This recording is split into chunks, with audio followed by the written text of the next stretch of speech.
Nag-enjoy nga sina Janine Gutierrez at ang mga kapatid niya, pati na rin si Eco sa La Union na tinawag nilang Recovery Weekend. Kitang-kita sa mga larawan na nakapost sa social media. Pati sa food, nag-enjoy sila. Ang ganda din kasi talaga ng La Union.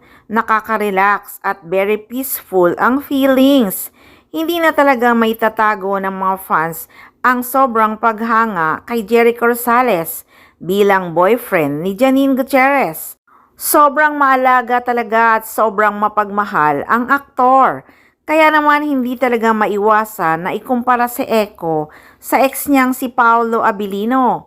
Ibang-iba daw talaga ang aktor. Sa bagay, everything happens for a reason. At tanggap ni na Jericho at Janine yun.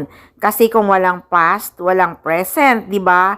Kaya walang pagsisisi si Janine kung anuman ang naging wakas ng relasyon nila ni Paolo Abilino. Kasi kung hindi siya na broken-hearted kay Paolo, walang Jericho Rosales na dumating, di ba? Kaya kung naging maganda ang present mo, magpasalamat ka sa naging past mo. Kung tutusin, sobra-sobra ang blessings ni Janine Gutierrez, lalo na nga ngayong taon at nung dumating nga si Eco sa buhay niya. Sa ngayon guys, wala talagang masyadong ginagawa si Janine Gutierrez. Yung pelikula niyang Balaraw ay next year na daw talaga yun ipalalabas. Pati rin yung pelikula ni Eco at ni Ann Curtis na matatapos na nga, next year na din daw ipalalabas. Maraming kaganapan ang Econin next year guys, kaya wag tayong malungkot kung walang project sila ngayon dahil talagang hectic ang schedule ni Eco. At sana nga next year may linaw ng pagsasamahan nilang project. Nakaka-excite din kasi talagang mapanood silang magka-eksena sa serye man or movie. Tutal, matatapos na rin naman ang taon, isang buwan na lang mahigit, tapos na ang 2025.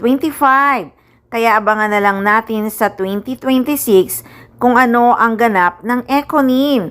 Siguradong may pasabog.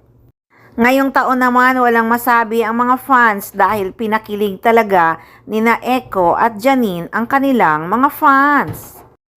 Kung baga, siksik-liglig talaga ang pakilig. So lalo na next year, siguradong maraming ganap sina Eco at Janine kasi pareho silang may kanya-kanyang pelikulang ipalalabas.